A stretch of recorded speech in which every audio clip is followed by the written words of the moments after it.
Good morning, good afternoon, good evening, you beautiful people, whatever time of day it is, wherever you are. Welcome to today's Grain Market Blast with myself and the wonderful Angie Setzer, where Angie will be providing us with a rapid roundup of the latest pricing flows and market moving news in agricultural markets.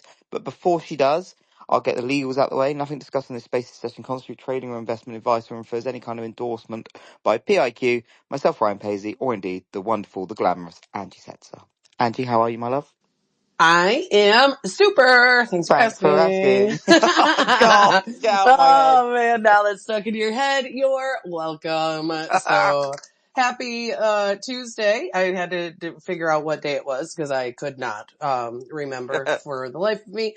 And I'm also still not sure, and I think we've started every conversation like this for the last week, so I apologize to everyone, but how the hell is it the third week of July? Can you tell Right? me that? I, So I here we are. swear, I swear, I don't remember the end of June happening. So I think someone's playing some mind game somewhere. I was trying to remember how that correlates to your Vegas trip, so that might be why, but I'm not 100% sure. I too, though, don't remember the end of June happening. So, apparently it did, because here we are and it's almost the end of July. So welcome, thank you for catching up. But, market wise here, what are we paying attention to? I think the biggest thing right now, obviously, is this whole conversation about weather, crop conditions, and yields. And, one of the things that I'm seeing a lot of folks talk about is okay, crop conditions are the highest rating that we've had. And since I think 2016, they reflect something similar to 2010-ish. And a lot of folks are it should correlate, to above trendline yield if we have a normal finish, weather-wise or whatever.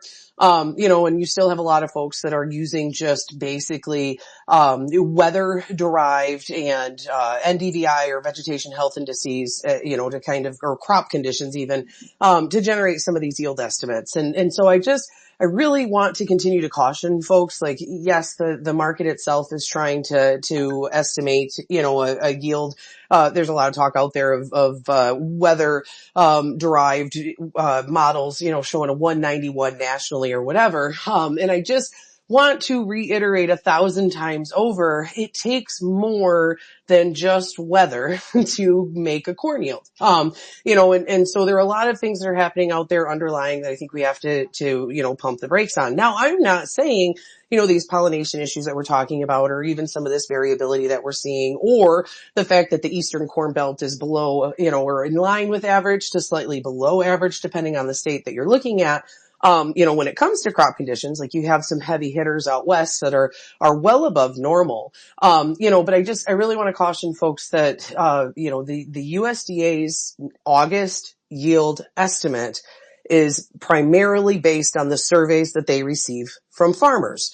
And so if you go out and you're talking to a farmer right now, yes, the folks out, in the Western Corn Belt, especially in Nebraska and in parts of Kansas, though, they're kind of a little nervous now because the forecast has switched pretty, solidly, for portions of the Southern Plains, but in the Western Corn Belt. And yeah, you're probably talking to growers that are going to tell you, there's a significant potential there for record yields. But you get to the Eastern Corn Belt again, it's probably an average crop. Yes, you're going to have pockets of records. You're going to have pockets of sub-average. And so I just really, again, yes, the crop is 74% good to excellent, but, one of the things that Lance said last week in the interview that we had was that he wished people would stop, making these yield derived, sort of crop progress based estimates or crop progress derived estimates or however the hell, you know what I'm trying to say here. Yeah.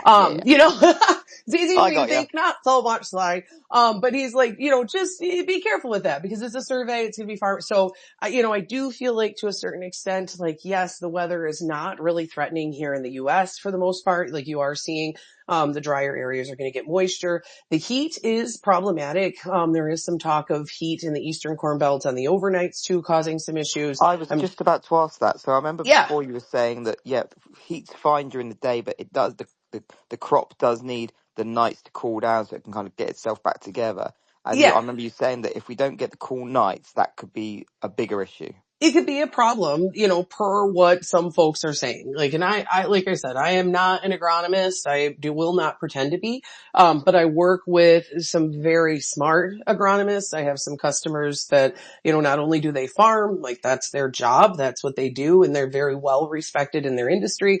I have another customer that, and I hate feeling like I'm dropping names or whatever, but like he's a record holder, like a yield record holder. He knows what it takes to produce, Right. these massive crops. And he keeps saying to me whenever I talk to him, it's more than just weather. And I Oh think yeah, I that's what you're remember. seeing. Yeah, I remember us talking about this. It's like you need everything to go perfectly for these kind of numbers to kind of fall in, right? You only need a Yes. few of these elements not to click, and you're not going to get such high Yeah, yields. you're still going to have a I'm great crop. learning. Look at you. I'm so proud of you. So, and that's the thing is I'm not saying that it's a bad crop. Don't get me wrong. Like the potential is really there for a 181. I wouldn't be surprised to see in August the USDA even print like a 183 or something. But I also think it could be paired with reduced yields or whatever. So, or reduced acre, excuse me. But just that's going to be the biggest thing is like we saw crop conditions stay steady for the week. We saw soybeans back off a little bit. Harvest progress on wheat is progressing. We're, 3/4 of the way done here, basically, across the country. Thank the Lord. We're almost done with wheat here, because it has just been a year. It's all kind of come off like weird just because of the weather. So that's kind of what we're looking at there. Crop progress, weather-wise. Weather does look like it'll moderate across Europe. There are parts of the Black Sea that are concerning. And so that's really one of the biggest things that we'll be paying attention to there. Over to deal or no deal, which is my next bullet point that I'm pretty proud of.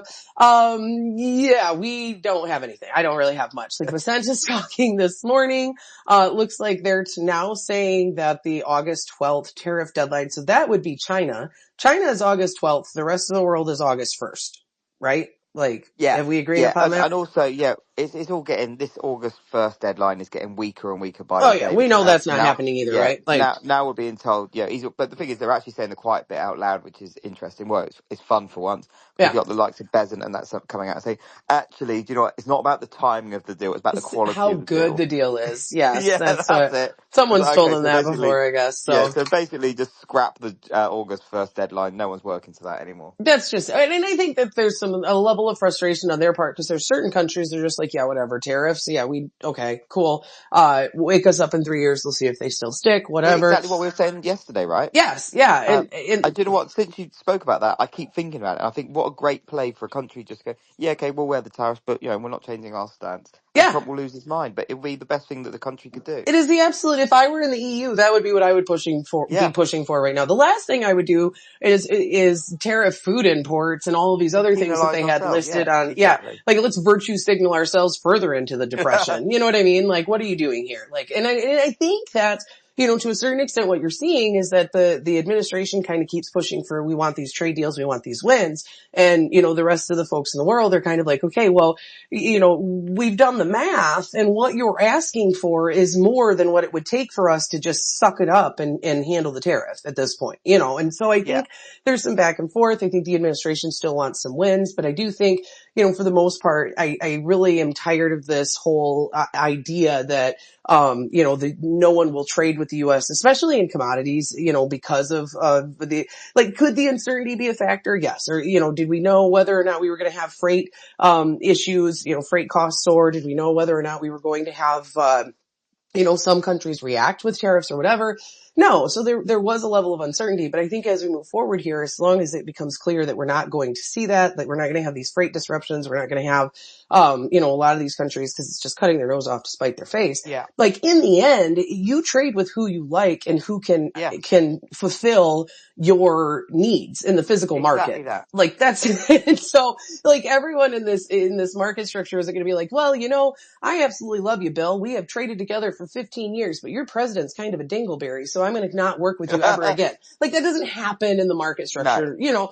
and so I think we have to pump the brakes too on this. Well, no one's ever going to work with us again after this. I think that's kind of, politically driven and a little bit hyper, like it's emotion. Like let's just, Yeah. No, so absolutely. I think as we get closer to August 1st, whatever, we'll see what Japan wants to do. There was a 2-hour meeting that they had. South Korea is coming into town for high level meetings. But I do think in the end, you did see Percent say that it's August 12th. Like they have these high level talks with China. August 12th is their deadline. That's probably going to be extended, he said. So I think when it comes down to it, we have all this uncertainty and all this worry or whatever. And in 6 months to a year, we're going to be like, hey, you remember when our panties were all bunched up over tariffs? That was cool. And that's just my thought. Are they still going to be there? Probably. But is it going to be detrimental to our overall ability to export commodities? Not if the dollar keeps doing what it's doing and the rest of the world, maintains this tight farmer holding and yada, yada, yada. So over to Russia and Ukraine. You will see some folks today probably be like, well, wheat markets should trade lower because of these peace talks. These peace talks are basically just another round of swapping bodies, or maybe some POWs, but most of it I think is bodies. I know that sounds morbid, but that's basically what it is. When it comes down to it, Russia is not really getting off their, whole list of demands. Now, does that change? Potentially. But does it appear as though Putin believes that Trump is going to, secondary sanction their trade partners 100% in 50 days or whatever? I don't think so. I think he's going to call his bluff. I don't know how that works. I don't know really between the two of them who's going to come out on top. But for Putin, they've been able to expand their hold into Ukraine. They've been able to kind of pick up some additional ground. They are poised to try to do some more. They've been launching attacks further into the western part of the country, Ukraine, that is. And so there's a lot of things there that, I think we need to be watching. And a lot of people are going to be like, yep, look at it. We're progressing towards peace. And I hope so. I would love nothing more but to see that whole, because it makes me sick to my stomach to think about it because it's really, whatever. But, I just don't think you're going to see, this, really kind of de-escalate. And now, you've got the EU, sending Patriot missiles and some of these other things. I think there was a conversation yesterday about the Trump administration sending all kinds of weapons. That might have been NATO though. I get it mixed up sometime. Basically where they're it's not just going to be defensive anymore. We're sending these weapons. We're going to, let them do their thing. And so exactly that. something to watch there. Also seeing cash markets and things firm up, in that neck of the woods, which is not necessarily indicative of massive crops looking to work their way into the global pipeline. So we'll want to be paying attention to that. We're still seeing cash firm around the world, even with futures slightly under pressure and all these analysts talking about these massive yields. And so outside of that, we'll just be watching, weather forecasts, like I said, look relatively benign. We'll see what they look like as we work into August. We'll continue to pay attention to demand. Yesterday's export inspections were kind of meh, for everything but wheat. Wheat shipments were massive. And then, beyond that, I'll just be paying attention to cash movement, grain flows, and see if we get any trade deals, but I'm not holding my breath at this point. I think that covers it for us right now. Yeah, I think so. Very succinctly. Look at that. Awesome. I've never been told I'm succinct in my life. Me I always neither, joke with my customers. I'm like, thank God you don't get charged by the word, huh? Right. Well, look, I love you. Angie, thank you so much. As always, listeners, thank you so much for tuning in. We really do appreciate it. And whatever you're doing today, stay safe, keep it tight, and we'll see you all tomorrow. Much love. Have a good one, guys.